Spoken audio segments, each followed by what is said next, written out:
Hi guys, this is your Monday guide. Normally I didn't realize there's a topic this week, so I'm posting the video right now. This will actually take two of my video. The first video, it was just really weirdly worded. So, transitioning, or coming out, first of all. When I first came out, it was actually a National Coming Out Day, that whole thing, which was October 11th of 2006.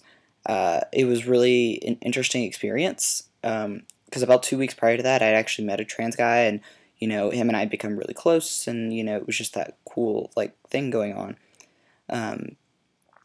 But yeah, so there was that whole thing, and then, I started to come out socially as of October 11th of 2006. Slowly, came out to my guidance counselor and, all of the correct people. The thing with, at least where I was living, I'm not sure if it's the same in all states, but where I was living, there was it was like a confidentiality thing with your guidance counselor, to where if you told your guidance counselor that you were LGBT, that they could not share that information without your permission to your parents or legal guardians.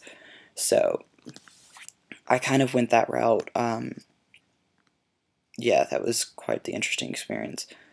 It came out in October. I would say by December, no, I think it was January. I think it started the new year.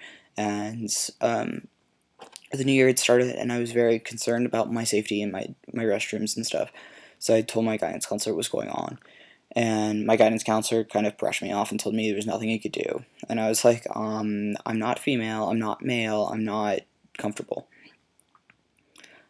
So from there, I went to the vice principal. The vice principal didn't really give me much better answers or options. But at that point, I just kind of dropped it. I should have pressed charges, I should have sued him, but I didn't, and it's too late now. So that whole thing, my mom found out about 6 months later after I had officially come out. So that was interesting. I just pretty much had to work up the guts to tell her.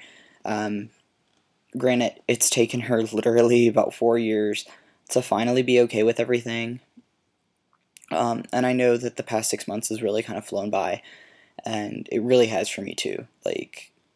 I'm still surprised that I've been on hormones for 6 months, and I'm still, surprised that my name change is done and my gender's changed, and, I have all this other stuff that, I'm completely surprised is done. But for me, it's also, this whole, thing of the sooner it's done, the better, basically, the quicker I can get everything, actually, it's not really the quicker I can get everything done, but the sooner I get everything done, the better off that I'll kind of be. Considering I'm only 20, if I can have my top surgery done this year, which will put me at 21, it makes that when I graduate college a lot easier. Basically, it pretty much means that I can go into the workforce stealth, which would be awesome. So, beyond that, beyond my mom and my friends, I came out to my dad back in June around Father's Day. I sent him this nice little letter that was, I'm now blah, blah, blah, blah, da, da, da, da, the whole 9 yards. And I really didn't expect for him to be as cool and open as he was. He was actually really open to this idea, and it was really awesome to see. He was totally open about it, and it was just a great feeling of relief, and such a relief that I saw him back in December for 2 weeks. It was really cool to kind of connect with my dad, and if I thought I could afford to go out there for summer, I would totally go out there for the summer and kind of hang out with him and stuff. But this year is all about my top surgery in November, so everything is leading up to that at this point. But so my dad is cool, my mom was cool. It's taken her 4 years, but she was cool.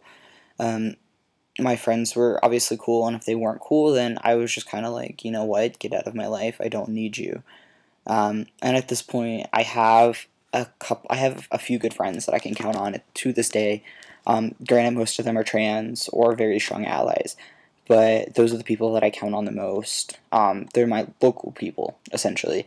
I have my friends in other states, and, I have my family and whatever else, but it's really my friends that are here in Denver that really mean the most to me, and who have really made this a lot easier. So anyway, until next Monday, guys, I will talk to you guys later.